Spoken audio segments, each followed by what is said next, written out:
Hello and welcome to Ginny's Gin Livestream.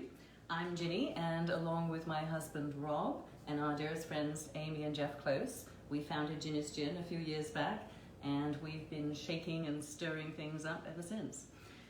So today, it's a beautiful day out there. Easter is around the corner, so I have one cocktail for you that will be perfect for Easter brunch, Easter lunch, or any time of day actually. So whenever you're celebrating, I think this is going to be a good one. And then I have a pre-prohibition cocktail as well, one of the classics. So a couple of cocktails from me. Unfortunately, Rob is not able to join us again, and I know you're going to miss him. I'm sorry. He's got a lot of house projects at the moment, and so he's down at the bottom of the garden right now doing his thing. So he says hello, and sorry I can't be with you, but he will be back. With a vengeance, I'm sure, when he's done with all his house projects. So, this particular cocktail, it's a couple of years ago, and we did an ad in Edible magazine. And I don't know if you guys have here in Marin and Sonoma counties in wine country, but if you haven't read the Edible magazine, it's really, really very well done. And the publisher and editor-in-chief is a dear friend of ours, Gibson Thomas.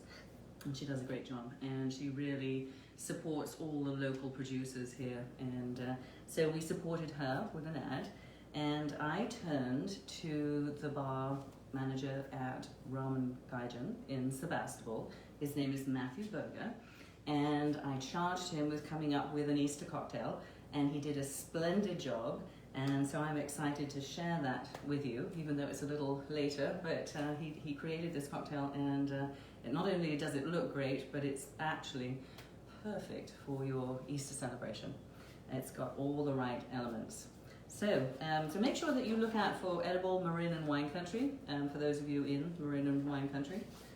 It's really a good read, and I enjoy it every month. Okay, so this is what Matthew did with the Easter cocktail. So we're going to start out, obviously, with Ginny's Gin, and I'm going to do, I think I've mentioned before that these glasses are rather big. It's quite tall. This is a Collins glass that I'm going to use.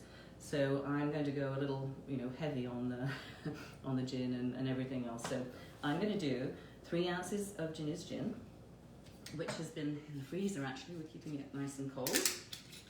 Oh, it's a fresh bottle. Gosh, I wonder where the other one went.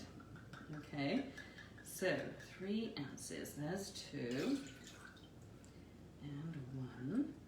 And I hope for those of you that are having great weather that you're able to enjoy it. It really is quite stunning out here today.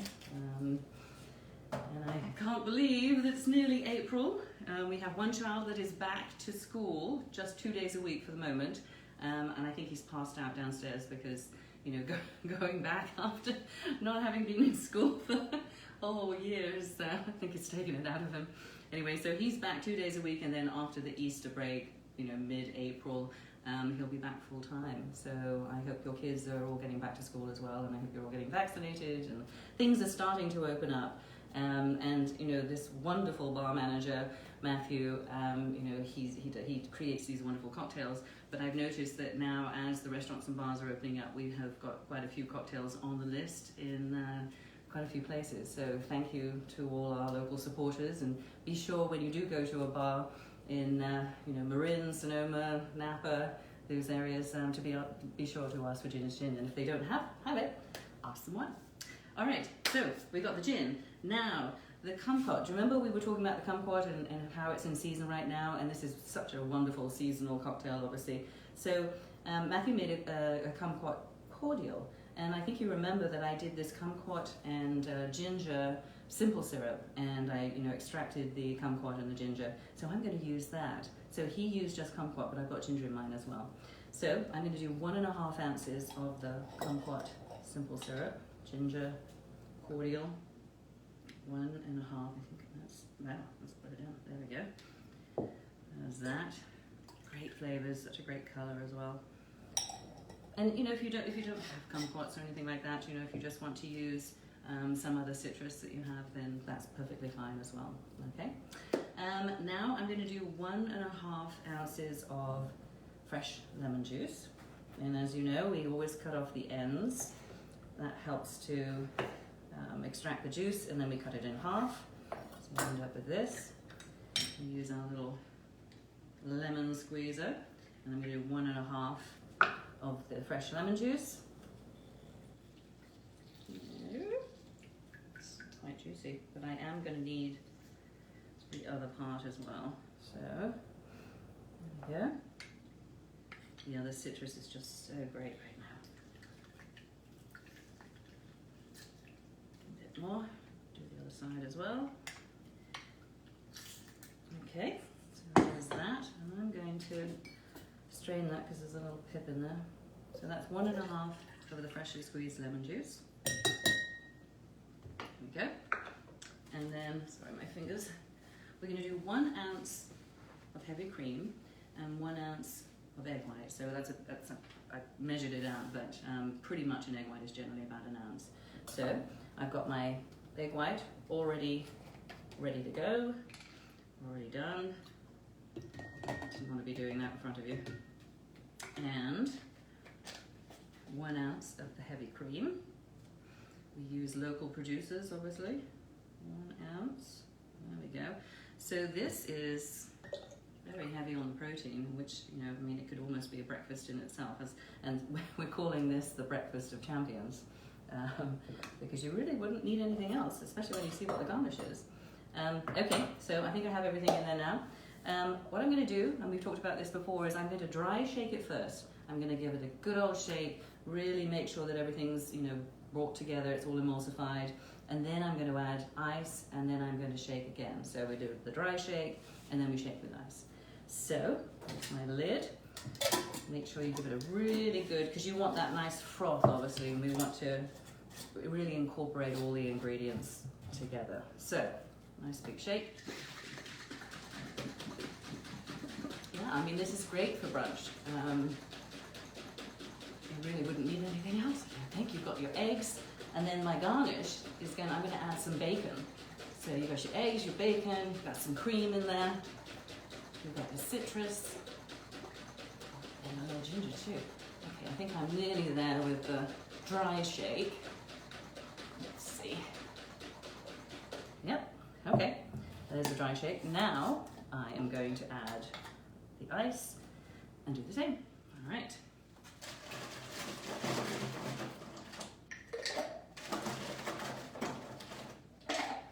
And what you're doing is you're really waking up the cocktail, you know, because these are some fairly heavy ingredients and you really want to shake it all up.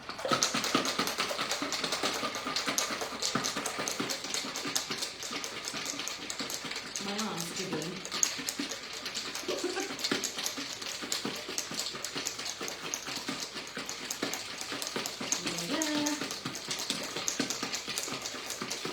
It's really good. It's worth taking the time to do the long shake.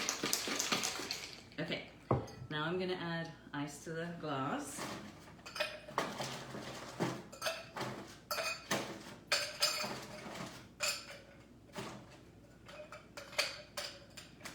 think that's good. And we're going to, okay, one more. All right, that's good. Now we're just going to strain it into our glass like this, and I'm going to leave a little bit of room because I'm going to add club soda to top it off. Okay. Look at that, how creamy that is. Great color too.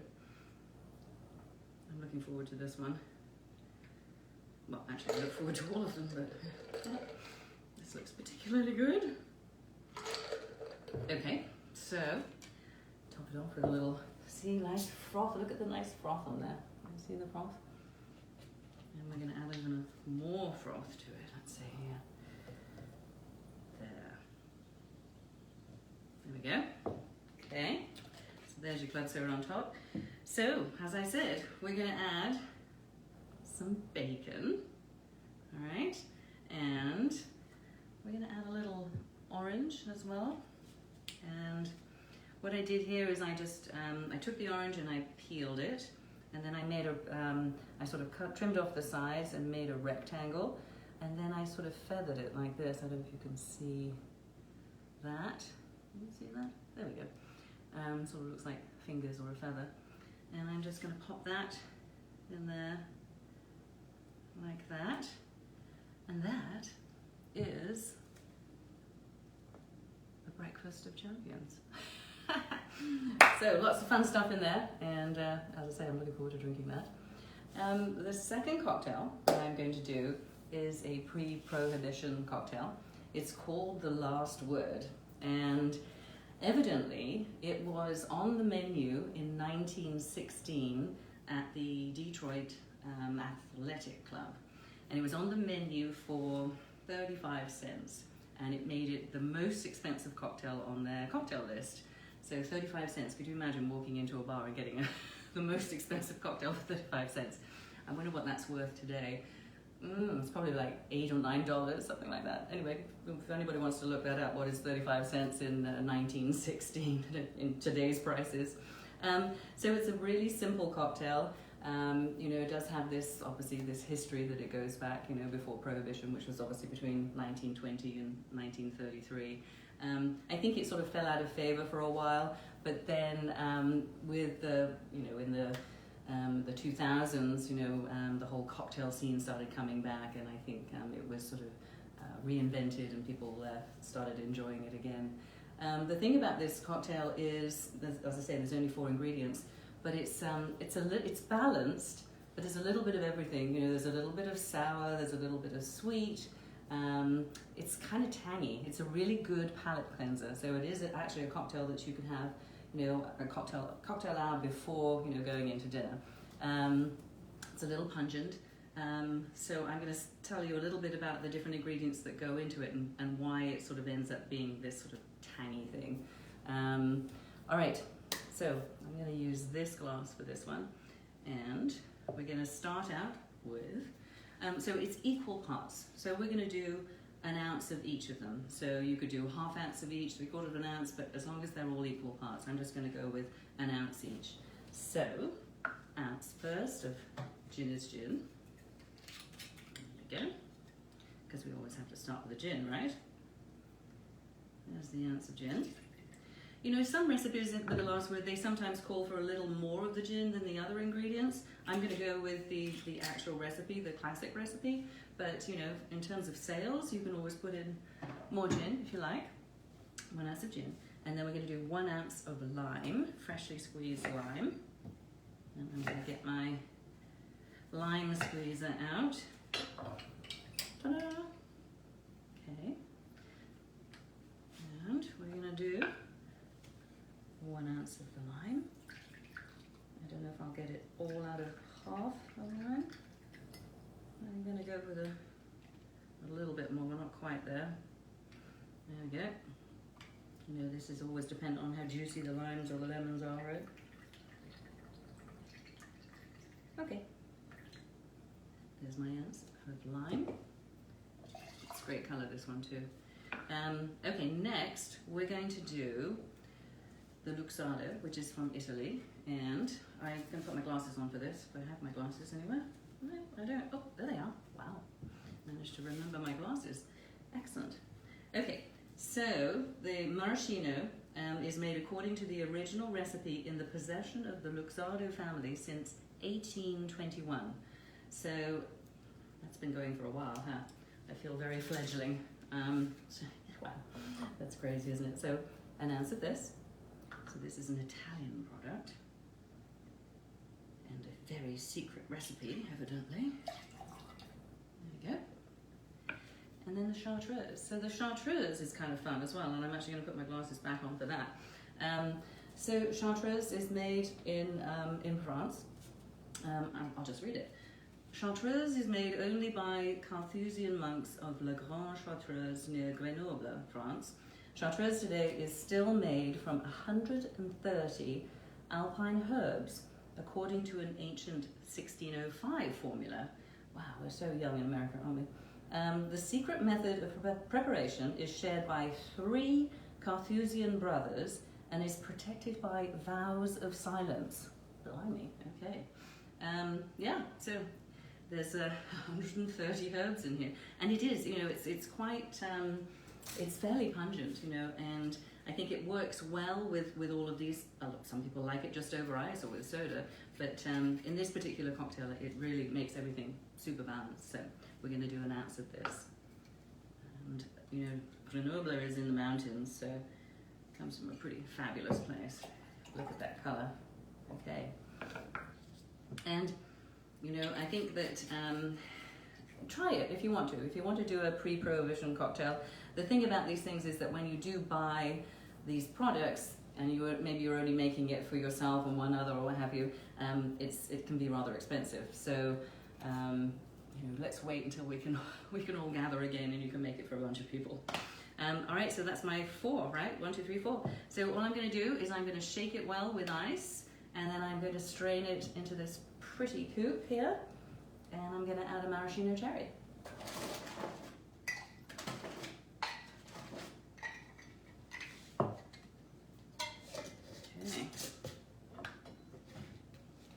Okay.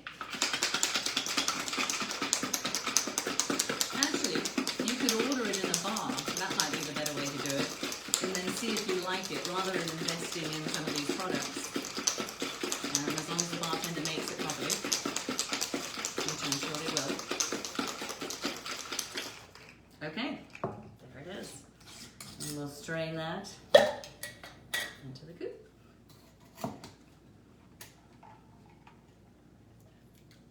It's pretty well. Nice. Woo. Lovely. And then I'm going to take these maraschino cherries.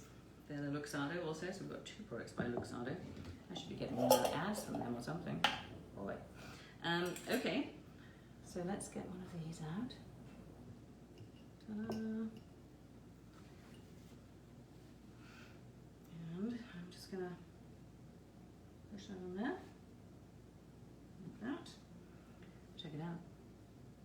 Super simple, really pretty. And that is the last word. And we will have the last word. Right, ladies? So, there they are. Breakfast of Champions, the last word. So, next week is Easter, and we are going to be heading to the mountains. So, I'm thinking that maybe we do our live stream on Thursday instead of Friday. We'll do some more Easter cocktails for you guys. We'll probably do something with carrot. And rather, because I'm not going to be sure exactly whether we have Wi-Fi or what have you up in the mountains. So I think we'll come back to you next Thursday for Easter cocktails. And we'll see you then. And everybody enjoy this nice weather. And have a great weekend. And we'll see you on Thursday. Okay, bye. Cheers.